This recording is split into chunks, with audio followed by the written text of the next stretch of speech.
And welcome back, folks. And I told you we had another set of guests coming on.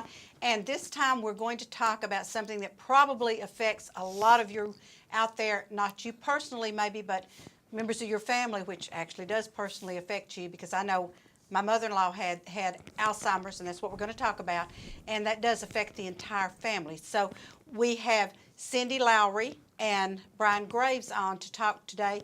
And they both have events coming up, shared events, and we're going to talk about those. So we'll start with Cindy, because date-wise, hers comes before Brian's. Right. So tell us what we're going to do, Cindy. Well, I'm with the Alzheimer's Association. Yes, ma'am. And we have our annual Walk to End Alzheimer's coming up September 30th. Saturday, September 30th, and it is at Cleveland Greenway Park. Oh, good. Okay. So we've got a website online. People can go to alz.org/walk. And register, start a team, make a donation to someone who's already walking, and then we want them to come out to the Greenway and join us that day. That sounds good. Now, see, folks, they've made it really simple, and I wish everybody would make it this simple. alz.org/walk. Walk, that's it. I mean, ALZ. Folks, you don't have to spell the big word, ALZ. And that makes it so nice. Some of these websites that people have, I think, how in the world do you think people are going to get in touch with you? I know. And I will say there are a lot of people in this area that are dealing with Alzheimer's. Mm-hmm. And our website, alz.org, is a great source of information. There are, obviously, there's a lot of information just about the research that's going on, the behaviors of the disease, the 10 warning signs, what to watch out for, and then resources that are available in the community. So we encourage everyone to go to that website and even to call us. All of our services are free. We provide education to the community. We do care counseling with families when they're going through this. We can give them resource listing. So anything that we can do to help a family while they're in the middle of this, we want to be able to be there for them. It's a tough disease, and it's really hard to go through alone. And sometimes it's not lengthy, and sometimes it's extremely lengthy. Yes. And it can wear you out. Yes, and it's especially hard on caregivers, especially if they're trying to keep their loved one at home, which so many people do try to do. And so for the caregivers, we have support groups both online and here in the Cleveland area. And we encourage caregivers to, in the midst of it all, do something for themselves. Absolutely. Go to lunch with a friend, go get a pedicure, go get a massage. Mm-hmm. Do something for yourself, because this can wear caregivers down. And like you said, it can be a lengthy process. So we have seen cases where the caregiver ends up in worse health than the person maybe with Alzheimer's. And so we try to provide those services and that counseling to the families so that they don't get into that situation. Right, and so that they understand and kind of take them out of the guilt trip that they feel for not being there. Yes, and so many families, you know, I think my generation especially, but so many people say, I would never put my mother in a facility, or I would never put my granddad, whoever. And that is awesome for families that have the resources and have the ability and the number of people to take care of their loved one at home. But there are times when that can be appropriate, and families need to know that they should not feel guilty for that. There are times when the loved one may get better care, may get better nutrition, may get better medicine routines if they are in an assisted living facility. So that's okay. It's whatever works for that family, and there's not a right way or a wrong way for one family or one person to judge another. It's whatever works for that family. Absolutely, and we found with my mother-in-law that one of the things was that she liked to just wander off. Yes. And that's really scary. That is terribly scary. I know one time we were down in Chattanooga shopping after I fussed about that a few minutes ago, but we were at Sam's, and we thought she was with us, and the next thing we know, she's out in the middle of Lee Highway. And yes. That is, I mean, that scared us to death. I mean, we realized then we were going to have to tie a rope or something, do something, so we could keep up with her.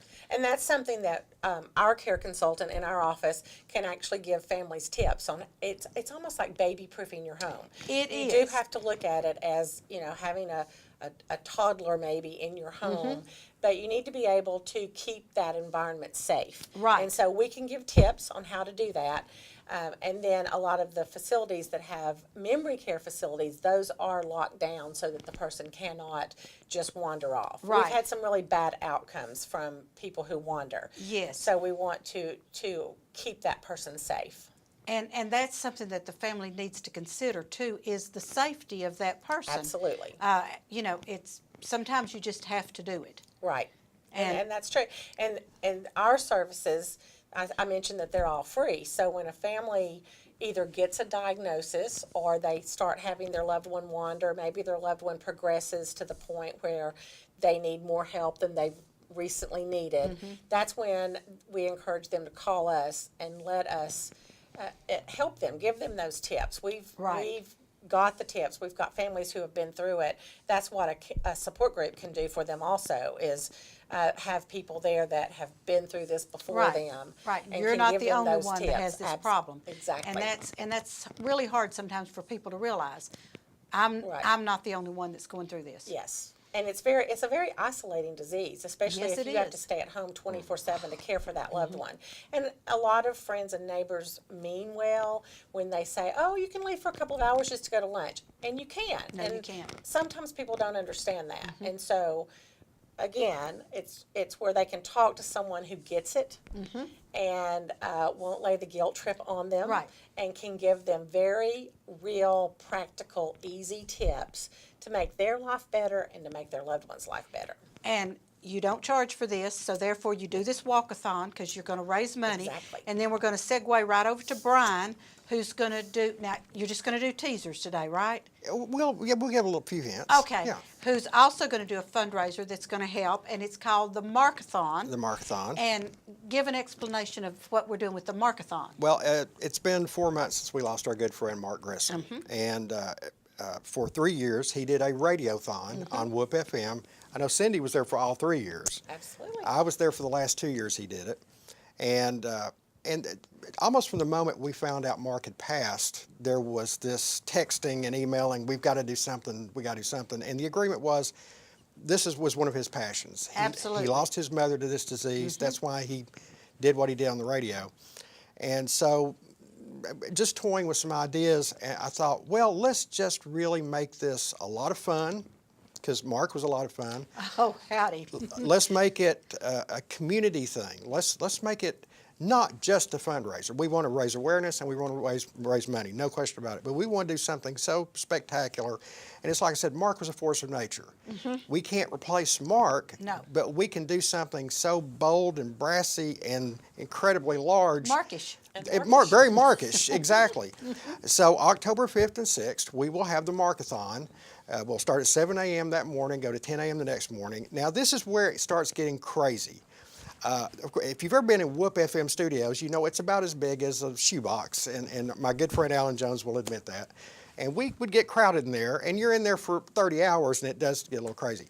So we thought, let's go big. I spoke with Peggy Pesterfield, and I said, Peggy, what do you think about us using Raider Arena? She said, Whoa. She said, well, yeah, why not? An hour and a half, literally, 90 minutes later, she walks to my desk at the banner and says, I just talked to Dr. Dyer. He's going to give you a call. Russell Dyer, I spoke to him. He could not have been more generous. His family's had Alzheimer's. He said, let me get you in touch with the principal, Autumn O'Brien at Cleveland High School. And I got to say this about Autumn O'Brien and Coach David Turner at Cleveland High School. When I went in there to talk to them about this and told them what we were looking at doing, what we wanted to do, the crazier my ideas were, they would come up with something even wilder, and it's been that way through planning this whole thing. The crazier and bigger the ideas have been, you got it. What do you need? What can we do? And so much credit to Autumn O'Brien and David Turner at CHS. The other thing I'm excited about is the fact we will be simulcast. We'll be on Mix 104, we'll be on The Buzz, we'll be on Whoop FM. CHS Live will be live streaming it, which I hope opens the door to another channel, and we'll talk, maybe get that later. And much kudos to Steve Hartline and Dwayne Williams and Bridget and Ashley. I met with Steve in May, and they were already thinking about something they could do. And then when I threw this out there, it was just 2 words: we're in. Let's do this. And technically, this will probably be the most challenging broadcast in the history of Bradley County. But everybody has come together on this. It's going to be a lot of fun. I want to especially talk about the redback hymnal singing. Yes, I love the redback hymnal singing. Now, this is really getting bigger than even I imagined. We started the redback hymnal flash mob, where we had 12 or 15 people to come with their guitars and a little keyboard. This is going to be far different and much bigger. Danny Murray will, of course, bring his magic to it. Of course he will. And Jack Clark and Max Morris. We'll have those guys, I hope. But Raider Arena seats 2,700 people. Now, all right, let's take away 100 seats just for a setup and everything. We could actually have the world's largest redback hymnal singing. And I know that North Cleveland Church of God is committed. Their choir is going to be there. Pastor Mark has talked to me about that. First Baptist Church. I know North Cleveland Baptist. Southview Baptist, church I go to. I'm expecting Broad Street Methodist to be represented. I'll be there. I don't know whether anybody else will or not, but I'll be there. And this is something even Cindy doesn't know yet. We have applied to the Guinness Book of World Records to see if we can get the title for the largest redback hymnal singing. I don't even know if they have the category, but we have signed up for that. Well, if they don't have a category, then we'll Then win we can start one. automatically. That's right. great. But I mean, that's going to be spectacular. I've also been in touch with, the Cleveland High School band director, Jim Burton. Yes. And we're hoping to put together, after that singing, let's just say an outdoor musical spectacular, and I'm going to leave it at that. Okay. I don't want to commit to it, but like I say, everything I've said, everybody goes, sure, why not? And Director Burton said, that sounds like a great idea. Another thing, Nancy, and I think you'll like this, is I've also talked to Dr. Linda Cash, the director of Bradley County Schools, and what I'm really excited about is we're going to have a lot of students helping us. CHS Live, of course, and then I'll be talking with Danny Scoggins next week. We want to get Walker Valley and Bradley Central to merge with CHS Live and have all the high school kids working on it. Bryce, And there you go. In fact, Bryce, you could just be my producer for 27 hours. And I'll tell you, Bryce does a great Oh, job. I know he does. But we're going to have a lot of kids working on it. That also helps with those that are in Tennessee Promise that need community hours. Tennessee Christian Preparatory School is going to help us with some of their kids doing some things. We're going to have some guest hosts during this. 2 of the Chattanooga news anchors have committed to doing the noon hour. Fantastic. With us. I'm believing the 3rd will be there, which is something you don't see these guys in the same room together. You're right. So I don't want to tell you who they are. Okay. The one that's left out is just because he's the last I was getting to for All right. just a lot of reasons. But that's going to be great. So we're going to tease, and Bryce is over there telling me we're about to run out of time. Okay, I'm going to go very fast. Okay. Mike and Ed from Alive 95 will be doing an hour with us. Okay. Downhill and Kevin Brooks will be doing an hour with us. Oh, Kevin Brooks, okay. That'll be fun. But it's going to be just insane. It's going to be a lot of fun. There'll be something just all day long. Right. We're going to have just every kid's choir that wants to sing. I would love to see a basketball tournament between like you and one of the... That's going to happen. Yeah, or we could do a little tennis. that's We're gonna going to have room happen. to do a lot of things. That's going to happen. But it's going to be insane. Mayor Rowland will be there, of course. Dr. Paul Kahn will help us. That duo will help wrap us up. It's going to be a lot of fun. I don't think this community will ever see anything like it. I don't think the Alzheimer's Association will ever see this. It's a fundraiser. It's a fundraiser. We're going to be Right. clear. Yeah. Because that was why Mark got involved. Was Yeah. He watched his mom pass Right. away from Alzheimer's disease, and he contacted me 4 or 5 years ago and just said, we want to do something. Right. Yeah. He wanted to do something, and it's still hard to talk about Mark being is. gone. It Yes. is. But he sat there with a photo of his mom in the studio the Yes. He would entire look at it. time, and whenever he got tired or got down, he just looked at that picture and he said, this is who I'm doing it for. This is why I'm doing this. And so we want to encourage people to start collecting donations. Absolutely. We may have a contest between the high schools Yeah. with maybe a trophy that goes to the highest Ooh, one. okay. And, so we want to get some sponsors involved. We're going to do some T-shirts with sponsor logos on the back. But we're going to, Mark always had lofty goals and he always hit them. Yes, he Yeah. did. And so we're going to beat Mark's record for Mark. Yeah. Good. Yeah. And, Okay, and very so good. we want everybody to come out and have a lot of fun and enjoy it, but help us Yeah. honor Mark and we want to do this in his memory and in his mom's memory. Absolutely. So what I need to do is get you all back on closer to the we'll do day that. when things are kind of finalized and Yep. you actually have a schedule Yeah. of what's happening at what time and whether or not you got a name I gave you, whether or not they're going to come speak and or be with us. And so, so I think that'll be great. So thank you all so much for being on with me today. I heard a quote the other day that fits what we're trying to do because we want to defeat Alzheimer's, and it's great. It said, memories are what allows us to have roses in December. There you go. That's I thought absolutely that's right. one of the most beautiful things I've ever That is heard. Can we beautiful. give a phone number? Yes, please I was give gonna a say, phone number. if anybody please. wants to get information about this, about sponsorship, making a donation, you call Brian at the Cleveland Banner, or they can call me at our office. And I'm going to give our 800 number. Please do. It's 1-800-272-3900. It's answered 24/7, and people who need help with this disease can call that number also. Great. Banner number? I couldn't tell you. I love it. I love it. You can find it. That's fine. I don't have my little resource from the chamber, but Call me. thank you. Yeah, thank you all so much, and we'll get you all back on. We as get go- closer. Yeah, so Absolutely. we can kind of Thank get a you, Nancy. schedule. Thank Absolutely. you all so much. Folks, don't go away because I'm going to come back and tell you other things that are happening in Cleveland, Bradley County that you need to be aware of. Actually, some things in McMinn County too, so don't go away. We'll be right back.